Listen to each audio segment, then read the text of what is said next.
భవిష్యత్తుకు అండగా నిలిచేందుకు నేను సిద్ధం.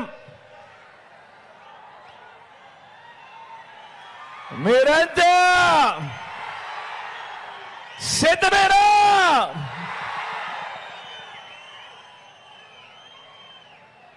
ఈరోజు ఇక్కడ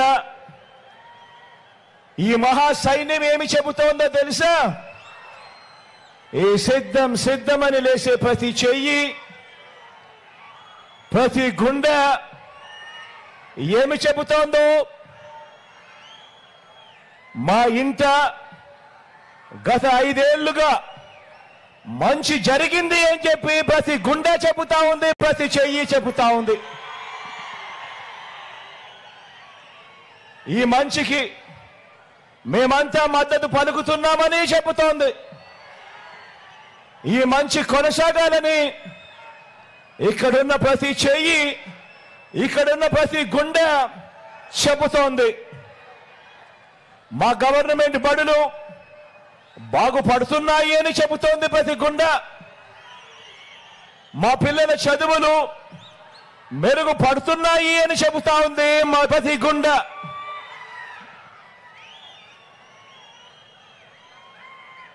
నేను ఆలోచన చేయమని చెప్తా ఉన్నాను. రాష్ట్రంలో ఈ 58 నెలల కాలంలో కని విని ఎరుగని విధంగా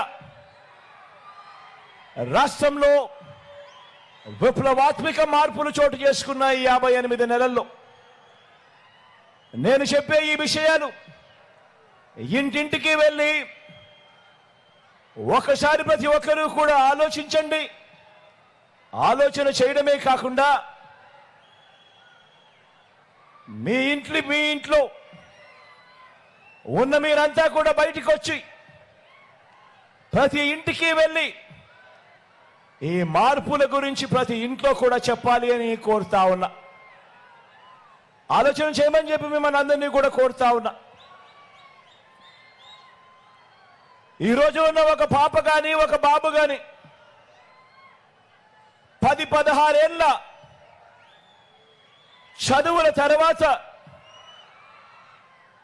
ఈరోజు మన బడులలో జరుగుతా ఉన్న మార్పులు, ఈరోజు మన విద్యారంగంలో జరుగుతా ఉన్న మార్పులు ఎలాంటివి అంటే 10-16 ఏళ్ల తర్వాత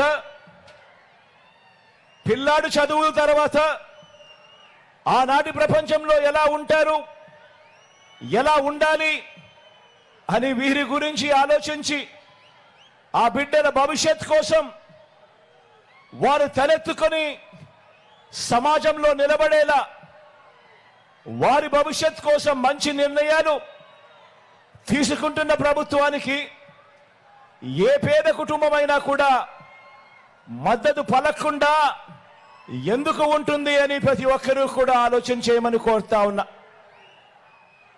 గ్రాడ్యుయేషన్ తర్వాత ఈరోజు ఉద్యోగాలు రావటం లేదని, ఈ చదువుల వల్ల ప్రయోజనం లేదని, పట్టాలు చేతికి వచ్చినా కూడా తమ జీవితం పట్టాలెక్కడం లేదని బాధపడుతున్న యువత గురించి నాకు బాగా తెలుసు. కాబట్టే విద్యారంగంలో కని విని ఎరగని విధంగా మార్పులు తీసుకొచ్చాం. కాబట్టే నిలబట్టే చదువు, తలెత్తుకునే ఉద్యోగాలు, ప్రపంచంలో ఎక్కడైనా కూడా బ్రతికే అవకాశాలు కల్పించడానికి మొత్తంగా మన విద్యా విధానంలో ఈ 58 నెలలుగా విప్లవాత్మక మార్పులు తీసుకొస్తూ అడుగులు ముందుకు వేయడం జరిగింది. ఈరోజు బడులకు పంపే ఆ తల్లులను ప్రోత్సహించేందుకు గతంలో ఎప్పుడు చూడని విధంగా, గతంలో ఎప్పుడు జరగని విధంగా ప్రతి పిల్లాడు బడిబాట పట్టాలి, ప్రతి పాప బడిబాట పట్టాలి, ఆ పిల్లలు గొప్పగా చదవాలి అని మొట్టమొదటిసారిగా ఎప్పుడు చూడని విధంగా బడులకు పంపే ఆ పిల్లలను ప్రోత్సహిస్తూ అమ్మ ఒడిని తీసుకొచ్చాం. ఓ అమ్మ ఒడి కానీ, బడుల్లో ఓ నాడు నేడు కానీ మన బడులు ఇంగ్లీష్ మీడియం మార్చడం కానీ క్లాస్ రూములలో మొట్టమొదటిసారిగా కార్పొరేట్ స్కూళ్ళ కన్నా కూడా గొప్పగా 6వ తరగతి నుంచి ప్రతి క్లాస్ రూములలో కూడా ఐఎఫ్పి ప్యానెళ్లతో పెట్టి డిజిటల్ బోధన తీసుకురావడం కానీ 8వ తరగతి పిల్లలకు కార్పొరేట్ బడులలో కూడా ఇవ్వని విధంగా 8వ తరగతి పిల్లలకు 8వ తరగతి వచ్చేసరికి ఆ పిల్లల చేతుల్లో ట్యాబులు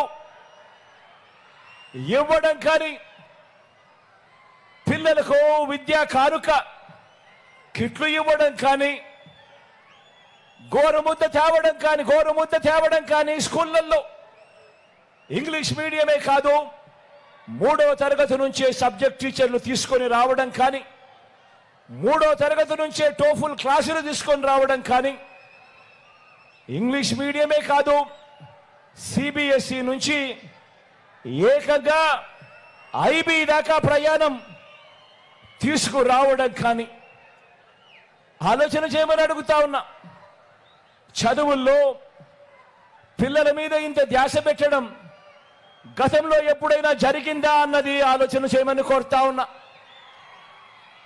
పెద్ద చదువులు చదివే పిల్లలకు ఆ పిల్లలు గొప్పగా చదవాలి, ఆ చదువుల కోసం ఏ తల్లి తండ్రి అప్పులు పాలయ్యే పరిస్థితి రాకూడదు అని పెద్ద చదువుల కోసం పూర్తి ఫీజు రీయింబర్స్మెంట్ ఇస్తూ ఆ పిల్లలకు విద్యా దీవెన కానీ వసతి దీవెన కానీ పెద్ద చదువుల్లో కరికులంలో మార్పులు తీసుకువస్తూ మొట్టమొదటిసారిగా ఆన్లైన్ వర్టికల్స్ తీసుకురావడం కానీ చదువుల్లో ఇంటర్న్షిప్ వంటి ఎన్నో విప్లవాత్మక మార్పులు ఎప్పుడూ చూడని విధంగా పేదల చదువులు పిల్లల చదువులు బాగుపడాలని పోటీ ప్రపంచంలో ఆ పిల్లలు ఎదగాలి అని ఇంతగా పేదల చదువుల మీద ఆ పిల్లల భవిష్యత్ మీద ధ్యాస పెట్టిన ప్రభుత్వం గతంలో ఎక్కడైనా మీరు చూశారా అని అడుగుతా ఉన్నాను.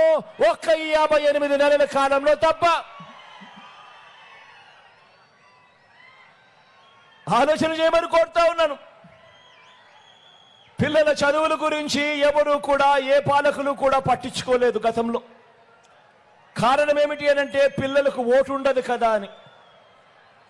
పిల్లలకు ఓటు ఉండదు కాబట్టి పిల్లల గురించి పట్టించుకోవాల్సిన అవసరం ఏముంది అని చెప్పి అనుకునే గత పాలకుల నుంచి పిల్లలకు ఓటు ఉండదు కదా అని వారి భవిష్యత్తుని గత పాలకులు పట్టించుకోని పరిస్థితుల నుంచి ఆ పిల్లలు ఎదగాలి, ఆ కుటుంబాల పేదరికం నుంచి బయటపడాలి అనంటే ఆ పిల్లల చేతుల్లో క్వాలిటీ ఎడ్యుకేషన్ ఉండాలి.